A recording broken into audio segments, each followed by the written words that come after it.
My husband slapped me in front of his family. What none of them knew was that my father is a federal agent, and he was about to walk in with armed officers. The sound of his hand meeting my face still rings in my ear. It wasn't just the pain that burned my cheek, it was the shame. I stood there frozen, my skin stinging, my chest tightening as if the air had been sucked from the room. The man I once trusted, the man I once believed would protect me, had turned into my greatest humiliation.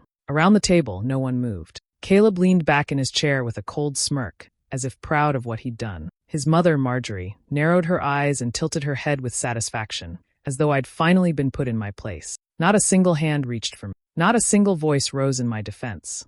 The silence cut deeper than the slap. It told me everything I needed to know, that in this house, my pain was entertainment, and my suffering was deserved in their eyes. My face throbbed, but my heart shattered. And still, I stood tall, refusing to let them see me crumble. Inside, though, I could feel the storm building, unaware that it was about to break wide open in ways none of them expected. I met Caleb at a time when I believed kindness was real. He came into my life with soft words, easy laughter, and the kind of charm that made people lean in closer. He spoke about respect like it was the foundation of everything, promising a life where we would walk side by side as equal. He made me feel chosen, like I was the only one who mattered in a crowded world. In the beginning, his gestures were small but powerful. He remembered my favorite coffee, sent me notes before work, and spoke to my parents with warmth. I thought I had found someone safe, someone who would never raise his voice, let alone his hand. He asked about my dreams, encouraged my goals, and told me he wanted a marriage built on trust. I believed every word because he made me want to. Things began to shift soon after the wedding. It was subtle at first. A sigh when I wore a dress he didn't like, a frown when I spoke too long in a group, a quiet correction when I laughed too loudly. He wrapped it all in excuses. I just want the best for you, or I'm only trying to help. But behind his tone, I felt something sharp. His eyes no longer softened when he looked at me. Instead, they measured me, weighing me against some invisible standard I could never reach.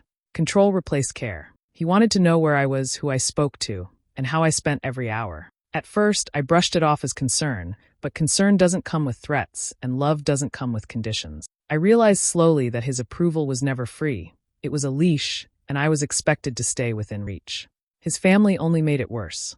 Whenever Caleb's temper showed, his mother would sigh and say I was being too sensitive. If he raised his voice, his father would nod as though it was natural for a man to demand obedience. Arguments always turned into trials where I was the guilty one. If Caleb grew angry, they would ask, "What did you do to upset him?" No matter what happened, their loyalty was his shield, and I was left to absorb the blows in silence. Meals with them became lessons in endurance.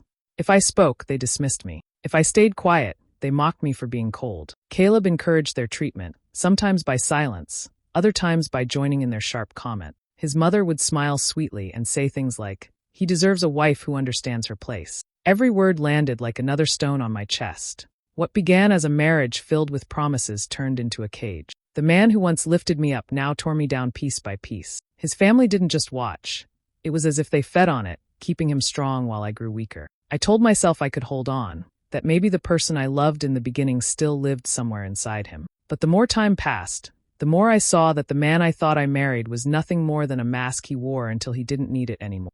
The night it all came crashing down started with a dinner that should have been ordinary. Caleb's parents had invited us over, and as always, I felt a knot in my stomach on the drive there. I knew how those evenings went. Long tables filled with food, laughter that excluded me, and sharp remarks that reminded me I would never be truly welcome. I braced myself, but nothing prepared me for how far it would go. At first, the conversation circled around safe topics. His father spoke about business deals, his mother commented on the neighbors, and Caleb filled the room with his loud voice, acting as if he were the most important man alive. I stayed quiet, listening, trying not to stir anything. But as the plates cleared and the wine flowed, his tone shifted. Out of nowhere, Caleb turned toward me with a smirk. "You know," he said loudly enough for everyone to hear, "some men marry women who build them up. I married someone who can't even keep up." He leaned back, as if proud of the insult, waiting for the laughter that followed. His brothers chuckled, his father shook his head, and his mother gave that approving smile she always saved for his cruelty.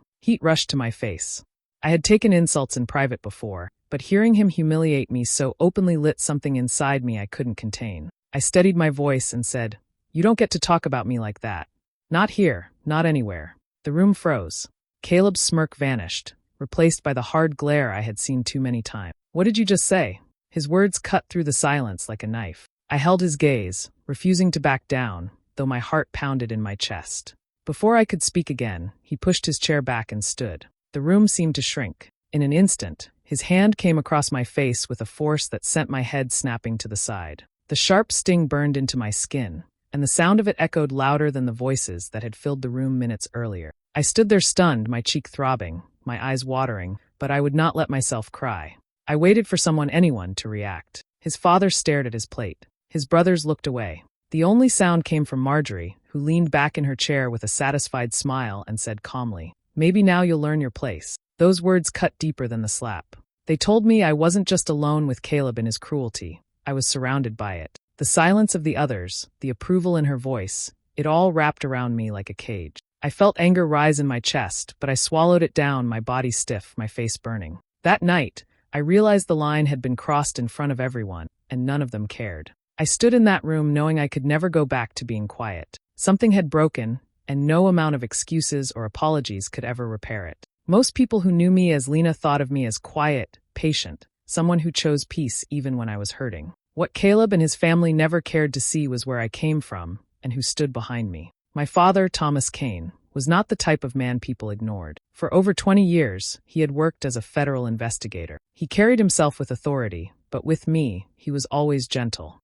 To him, I was not just a daughter, I was his world. I had never shared the truth of my marriage with him. When Caleb began showing his darker side, I convinced myself I could handle it. I told myself I was strong enough to carry the weight, that I could change things if I just stayed patient. I didn't want to worry my father, who spent his life in dangerous work. I thought protecting him from my private pain was the right thing to do.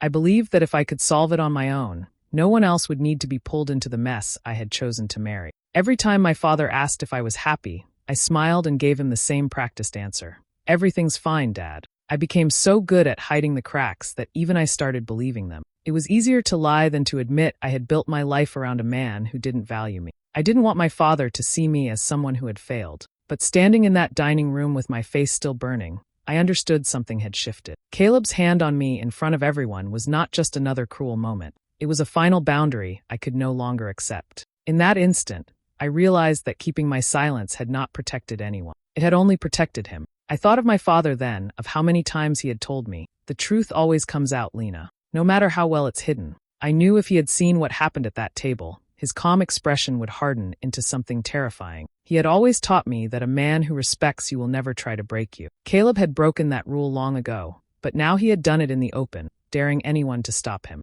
The family looked at me with cold indifference, confident that their silence would shield him. What they didn't know was that the shield they relied on was about to crack. My father's world dealt with men like Caleb every day, men who thought they were untouchable, who believed their arrogance made them safe. Caleb didn't realize he had married into a family with someone who had the power and determination to end his game. I stayed silent that night, holding myself together while every part of me shook inside. But my mind was clear in a way it hadn't been before. The line was crossed, and there was no turning back. Caleb had taken his last chance to change. What he didn't know was that the man he mocked in absentia, the father he barely respected, was about to become his greatest nightmare. Caleb's voice grew louder, his words sharp and heavy with anger. He stood at the head of the table, pointing at me as if I were the cause of every problem in his life. His face was red, his fists clenched, and he didn't care who was watching. The room stayed quiet, his family frozen in place, none of them willing to stop him. I sat still, my heart pounding, trying to steady my breath, when suddenly the front door burst open with a force that shook the walls. 3 figures stepped into the room. The first was my father, Agent Thomas Kane, his presence filling the space before he even spoke. On either side of him stood 2 armed officers, their badges catching the light as they entered. The atmosphere shifted instantly. Caleb's words died on his tongue, and every set of eyes at the table turned toward the doorway. My father's face was like stone. His eyes moved to me first, seeing the mark on my cheek, and the calm mask he usually wore cracked into something colder, sharper. He didn't shout, but his voice carried through the room with authority that made every person sit straighter. "You just struck my daughter," he said, each word deliberate, cutting through the silence. Then he took a step forward, his gaze fixed on Caleb. "And you're under investigation for more than that." The color drained from Caleb's face. He opened his mouth to argue, but no words came out. His confidence vanished in seconds. His family, who had laughed and smirked moments earlier, sat frozen, wide-eyed and pale. Even Marjorie, who always had something cruel to add, stayed silent, her lips pressed tight. The officers moved closer, their presence a warning that this was not just a family argument. And my father didn't take his eyes off Caleb. The weight of his authority filled the air, making the dining room feel smaller, tighter, suffocating. For months, he continued, his tone steady, we've been watching your business, your accounts, your movements. I didn't know my own daughter was tied to the man at the center of it, but tonight I saw enough. Caleb tried to speak, stuttering. This is a mistake. You can't just. His voice cracked under the pressure. My father stepped closer, standing directly in front of him now, his presence towering, unshakable. The mistake, my father said, his voice low and unyielding, was thinking you could hide forever. The bigger mistake was laying a hand on her. The room stayed silent except for the sound of Caleb's shallow breathing. The officers were ready, their eyes locked on him, waiting for the command. His family shrank back, powerless to protect him now. The man who once boasted about being untouchable stood small under the shadow of someone who had the power to take everything. In that moment, I saw fear in Caleb's eyes for the first time. Not fear of me, not fear of consequence from his family, but fear of my father, who had walked in with truth, power, and proof. The balance in the room shifted completely, and I knew nothing would ever go back to the way it had been before that door opened. The officers closed in around Caleb, and my father's voice cut through the room again, steady and clear. He didn't shout, but every word carried the weight of evidence behind. You thought no one was watching. You thought your business was safe. But Caleb, we've been following the trail for months. Your construction company isn't what you claim it to be. It's a front, and the money you've been moving hasn't gone unnoticed. Caleb's face twisted, his arrogance faltering, but still he tried to push back. You don't know what you're talking about. My company is clean. His words trembled, lacking the confidence he once wore so easily. My father's eyes stayed locked on him. We've traced every transfer, every hidden account, every shell company tied to your name. You were clever enough to fool neighbors, maybe even business partners, but you weren't clever enough to fool us. He pulled a file from his jacket and set it on the table, the papers spilling out like a verdict already written. Numbers, signatures, contracts. Evidence stacked in neat lines that stripped away Caleb's denial. The silence in the room thickened. Caleb's father leaned forward, eyes wide as he realized the scope of what had been uncovered. Marjorie reached for her glass, her hand shaking, her earlier smugness gone. Caleb, though, stared at the papers with disbelief, as if sheer willpower could erase them. My father went on, his tone unflinching. We've been following this case for months. Money laundering, fraudulent contracts, tax evasion. It's all here. What you didn't realize, Caleb, was that the investigator leading the case was me. You were so blinded by your own ego, so certain you could outsmart everyone, that you never considered the man you insulted at dinners, the man you dismissed as too strict, was the one gathering the rope you're about to hang yourself with. Caleb's breathing grew heavier, his shoulders tense, his voice rising in desperation. You can't pin this on me. I have partners. I don't handle everything. His attempt to deflect fell flat. My father leaned closer, his words sharp. And those partners are already talking. You thought they were loyal? They gave us everything. The walls are closing in, and you're at the center. The weight of it settled over the room. His family sat in stunned silence, realizing the foundation of their pride. The business they bragged about was built on lies. Marjorie's eyes darted to Caleb, not with love, but with anger, as though she had just realized her son's arrogance had dragged them all into ruin. Caleb's mouth opened, but no defense came out. For the first time, he looked small, cornered, stripped of the power he had held over me for years. The man who once controlled every room now stood exposed in front of the very people he wanted to impress. My father straightened, his voice final. You thought money would shield you. You thought fear would keep everyone quiet. But arrogance doesn't protect anyone, it blinds them. And tonight, your blindness caught up with you. The room grew colder as my father's words settled in. Caleb stood frozen, but my father wasn't finished. His gaze shifted from him to the rest of the table, scanning each face with the kind of certainty that made everyone uneasy. You didn't act alone, he said firmly. This wasn't just your scheme. Your family had their hands in it too.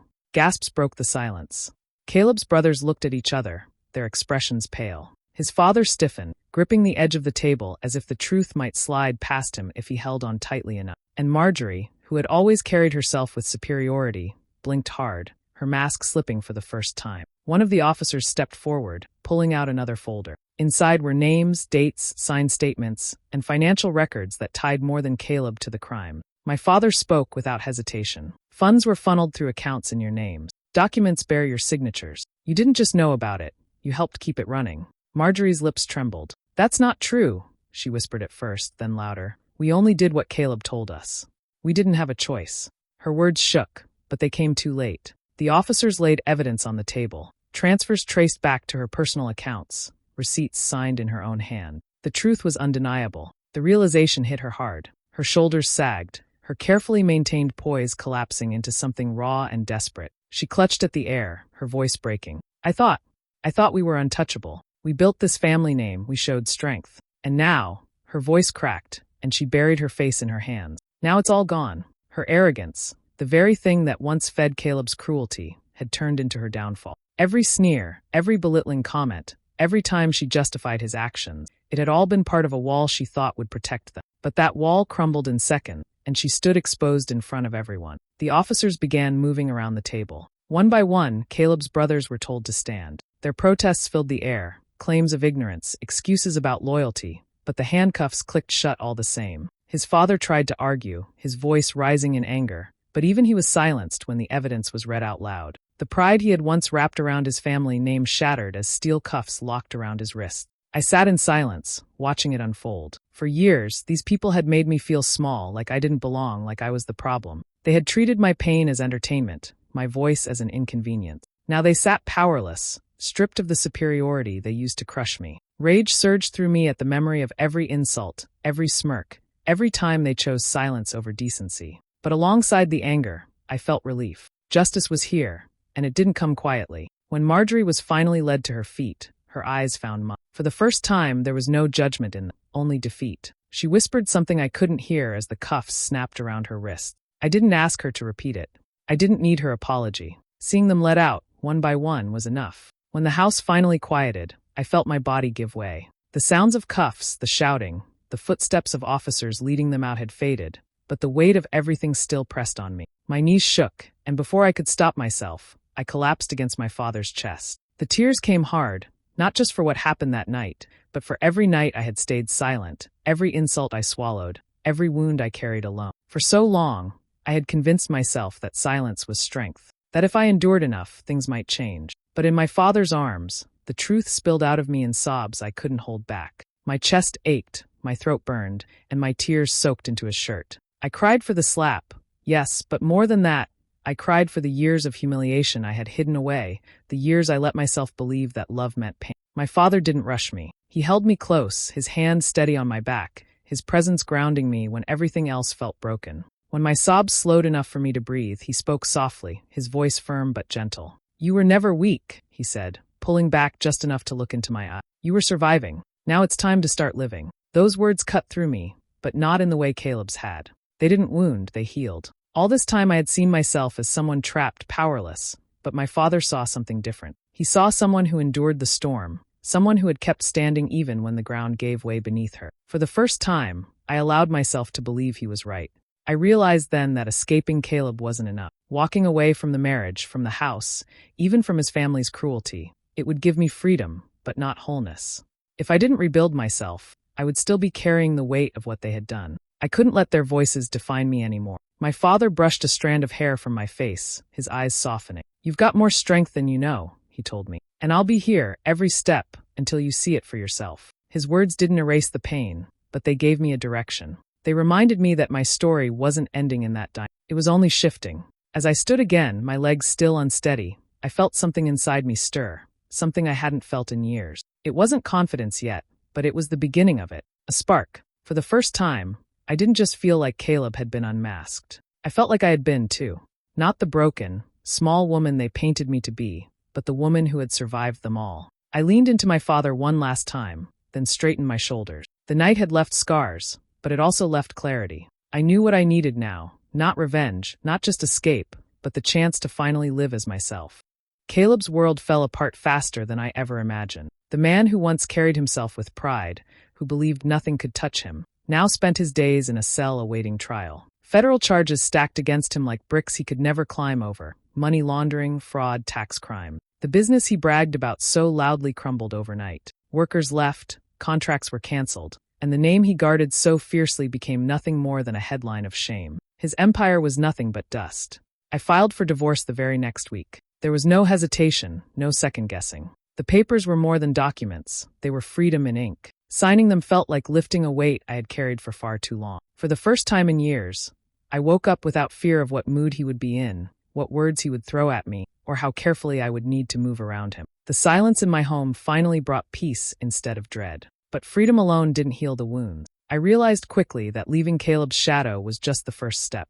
The deeper work was finding myself again. I started therapy, something I once thought I didn't need. Sitting across from someone who listened without judgment gave me a place to pour out the pain I had hidden. Week by week, I learned that healing wasn't about forgetting, but about reclaiming the parts of me I had buried. I began reaching out to friends I had lost along the way. Caleb had pushed them aside, convincing me they weren't good for me, and I let distance grow. Calling them again was hard, but slowly, their warmth reminded me of who I used to be. They didn't pity me, they welcomed me back, reminding me that I wasn't defined by the years I spent with him. Each small step felt like building a new version of myself. I took walks in the mornings, feeling the air without someone beside me telling me I was wasting time. I cooked meals the way I liked, not the way someone else demanded. I laughed again at small things and realized how long it had been since that sound felt natural. The mirror stopped being an enemy. For years, I saw only what Caleb wanted me to see, someone flawed, someone less. Now, when I looked, I began to recognize the woman who survived. Not perfect, not healed overnight, but stronger than I gave myself credit for. My dignity wasn't gone. It had only been buried, waiting for me to dig it out. As the case against Caleb moved forward, I didn't follow every detail. I didn't need to.